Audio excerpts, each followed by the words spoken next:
안녕하세요. 체면심리학자 문가인입니다. 오늘은 체면의 오해와 진실에 대해서 소통해 보고자 합니다.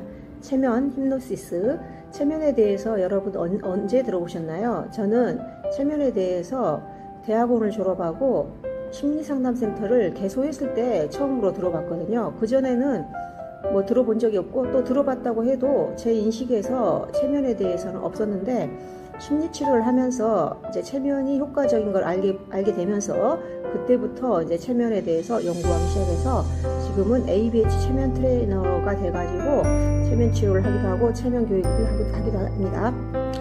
그래서 체면에 대해서 우리가 배운 적이 없기 때문에 배웠다 하더라도 체면에 대해서는 잘 알기가 어려워요.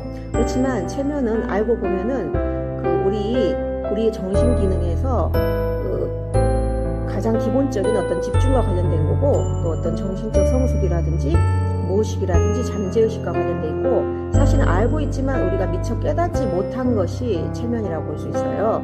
그래서 알기만 하면 좋은데 그 체면으로 가는 길이 너무 장애물이 많다는 거예요. 그래서 여러분이 인생을 살면서 체면에 대해서 알게 된다면은 정말로 큰 선물을 받으신 거라고 생각되거든요. 이 동영상을 듣는 사람들도 뭐 들어도 관심이 있는 사람도 있고 지나치는 사람도 있는데, 그래서 뭐 어떤 정보를 줘도 어떤 사람은 그것을 받아먹고 어떤 사람은 받아먹지 못한다는 거예요. 자기의 인식만큼 보이고 들리기 때문에 그렇거든요. 그래서 오늘은 사람들이 흔히 하는 그 체면에 대한 오해를 풀므로써 여러분이 좀 더 그 체면에 다가갈 수 있는 길잡이가 되고자 합니다. 먼저 일부 유형의 특정한 사람만이 체면에 들 수 있다. OX. 자, 그것은 X입니다. 평균 정도의 지능을 가진 대부분의 사람은 체면에 들어갈 수 있다는 거예요. 집중할 수 있는 사람은 다 체면에 들어가요. 여러분이 그 차를 몰고 가다가 한참을 지나왔는데도 어떻게 왔는지 모를 때 있죠?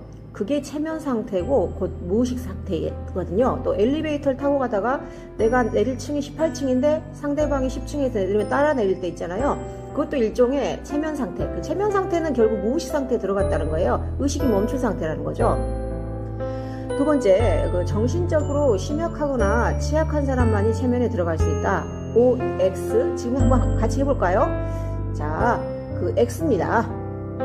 정신적으로 심약하거나 취약한 사람이 오히려 지금 현재 정신적으로 혼란스러운 사람은 체면에 들어갈 수 없어요. 최소한의 이제 정신병 상태는 아니어야 된다는 거죠. 뭐 정신병 상태라 해도 유능한 체면가를 만나면 또 체면에 들어가실 수가 있어요. 체면은 수면 상태, 무의식 상태이다. 따라서 있었던 일을 기억하지 못한다. 체면은 수면 상태하고 가장 헷갈리는 게 체면인데 이것도 역시 X라는 거예요. 체면은 수면 상태가 아니라는 거예요. 수면하고 비슷해 보일 뿐이지 절대로 자고 있는 건 아니에요. 금방 흔들어 깨우면 금방 알아듣고, 또 체면가가 말을 걸면은 바로 체면이 안 들었던 것처럼 따라서 하거든요. 그래서 체면은 수면 상태가 아니고 또 기억하지 못한다. 다 기억한다는 거예요. 자기가 지금 어떤 말을 하고 있는지, 체면가가 무슨 말을 하는지. 그래서 체면 상태를 할지라도 의식은 약간 있다는 거예요. 그죠? 무의식 상태에 들어갔지만 약간의 의식은 있는 거라는 거죠. 네 번째, 체면에 일단 들면 그때부터 유도자의 말에 저항할 수 없다. 그 사람들은 체면을 또 두려워하는 사람이 많아요. 아직까지도 무서워하고 두려워해서 이 좋은 체면 치료를 안 받으려는 사람들이 많거든요. 근데 그게 아니고 자기의 의지로 체면을 그만둘 수도 있고 깨어날 수도 있다는 거예요. 절대 그것은 사실이 아니다. 근데 이건 영화 때문에 그러거든요. 영화에서 어떤 체면가가 뭐 어떤 사람들 체면을 걸어서 살인을 하게 했다, 뭘 훔치게 했다, 뭐 그것 때문에 그러는데 그건 영화일 뿐이에요. 영화라는 건 약간 과장되게 돼 있잖아요. 체면은 체면가의 능력으로 이루어진다. OX. 자, X. 체면가의 능력도 물론 50% 필요하지만 나머지 50%는 비체면가, 그러니까 체면을 받는 내담자의 노력도, 능력도 50% 필요하다. 그래서 50대 50의 책임이라고 하거든요. 그래서 협력 작업을 해요. 마치 같이 춤을 추듯이 협력을 해야 된다는 거예요. 체면가가 아무리 체면을 유도하려고 해도 내담자가 마음의 문을 닫으면 안 돼요. 비유적으로 말하면 문이 닫혀 있는데 안에서 문을 잠그고 있어요. 그러면 아무리 체면가가 문을 열려고 해도 열 수 없는 것과 같은 위치거든요. 안에 있는 사람이 문을 열어줘야지만이 문이 열리는 것처럼 체면도 마찬가지라는 거예요. 또 사람들이 이걸 또 흔히 하는 오해가 체면 상태에서는 귀신이나 악마가 쓰일 수 있다 이렇게 하는데 절대 그것은 아닙니다. 그건 X다. 귀신이나 악마가 쓰일 수가 없다는 거예요. 오히려 체면 상태는 자기 주도적인 심리 상태예요. 수동적으로 어떤 존재가 들어온다는 건 있을 수 없는 일이라는 거죠. 체면은 늘 일률적인 체면 유도 의식이 필요하다. OX, X입니다. 체면에서는 물론 이완 작업이 필수적으로 이제 있는 경우가 있지만 각성 체면이라는 게 있어요. 각성 체면. 각성 체면이라는 건 뭐냐면은 체면 유도 작업, 이완 작업이 없이 이렇게 눈을 뜬 정신이 멀쩡한 의식이 있는 상태도 체면에 들어간다는 거예요. 각성 체면 어쩔 때 체면에 들어가냐면은 어떤 사람이 권위자, 의사라든가 그죠? 힘을 가진 사람, 또 굉장히 전문적인 능력을 자격증을 가진 사람, 이런 사람이 이야기하는 것은 이완 유도 없이 체면에 들어간다는 거예요. 그래서 사이비 종교도 일종의 그런 그 부정적인 체면에 들어가는 것과 유사할 수가 있어요. 제가 사이비 종교에 대해서 언제 한번 다뤄보고 싶은데, 그 사이비 종교의 교주도 부정적인 체면을 유도하는 달인일 수가 있어요. 체면에 들려면 이완해야 된다. 아까 이거 역시 마찬가지로 그 이완이 이제 어느 정도 이제 필요하겠지만은 또 이완이 없는 것도 있다 이 말이죠. 같은 말이 나왔네요, 그죠? 그 다음에 체면은 과거사를 정확히 기억하는데 이용한다.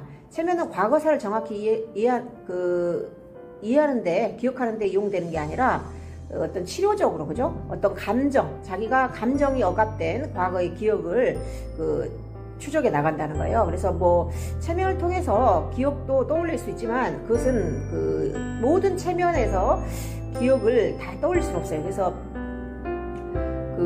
많은 사람들이 한간에 체면으로 기억을 되살려 달라고 하는데, 사람은 기억은 왜곡되거든요. 체면 상태가 아니라도 기억이 왜곡되기 때문에 체면 상태는 더 왜곡될 수가 있어요.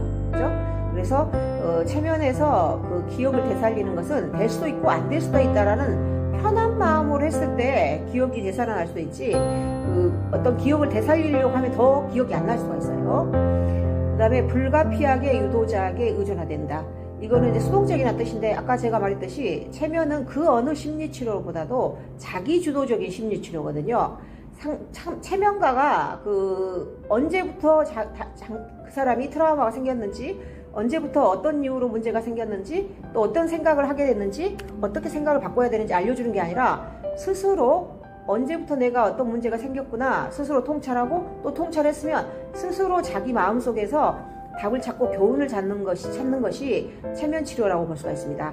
이것 외에도 체면에 대한 오해는 100명의 사람이 있다면 100명의 사람들의 오해가 있다고 볼 수가 있어요. 그래서 그 체면가는 체면을 하기 전에 체면 전 대화를 통해서 오해를 깔끔하게, 그죠? 풀어야 된다는 거예요. 그래서 보통 내담자들은 자기가 궁금한 것이 있거나 하고 싶은 말이 있어도 왠지 그것을 감출 가능성이 있거든요. 그래서 체면가가 편안한 분위기에서 최대한 체면에 대해서 무엇인지 오해를 풀고서 들어가는 게 중요하거든요.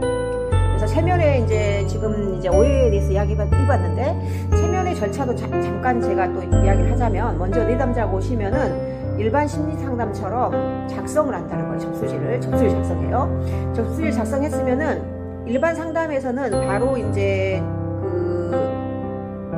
접수 면접을 한 다음에 바로 또 개인사 면담 이런 걸 들어가잖아요. 어떤 신상 정보라든지 이런 것들에 대해서 면담 절차에 따라 언제부터 문제가 생겼는지, 뭐 병원은 간 적이 있는지, 성장 과정 어땠는지 이런 걸 한다면은, 체면 치료에서는 이런 개인사 면담 이런 것도 한 다음에 또 상담에서도 뭐 상담이 뭔지를 합의를 하는 것처럼 체면에 대해서 충분히 설명할 시간을 가져야 된다는 거예요. 근데 여기에서 체면 치료는 체면 교육이 아니기 때문에 너무 길게 장황하게 체면이 뭔지 설명할 필요는 없어요. 핵심적인 것만, 체면 치료에 필요한 핵심적인 것만 내담자의 오해를 풀어주고, 또 몇 가지 궁금한 점 물어보고 바로 들어간다는 거예요. 그래서 일반 심리 상담은 토크 테라피잖아요. 대화 상담을 하면 끝이지만, 체면은 대화 상담도 하고 체면 상담도 해야 되기 때문에 다른 심리 치료보다 시간이 많이 걸리거든요.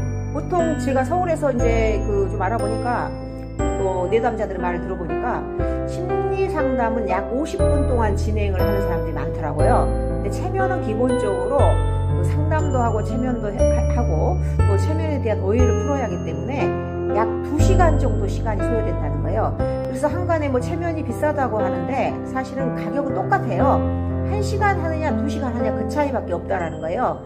그래서 여러분이 이 영상을 보시면 이제 체면에 대한 오해를 푸셨으면 좋겠고, 또 체면 치료가 비싸다는 인식은 잘못된 인식이라는 것을 하게 되셨으면 좋겠습니다. 자, 이 영상을 보시면은 편안한 마음으로 전화하시면 또 친절하게 안내해 드리도록 하겠습니다. 이상 문가인 체면연구소의 문가인이었습니다. 감사합니다.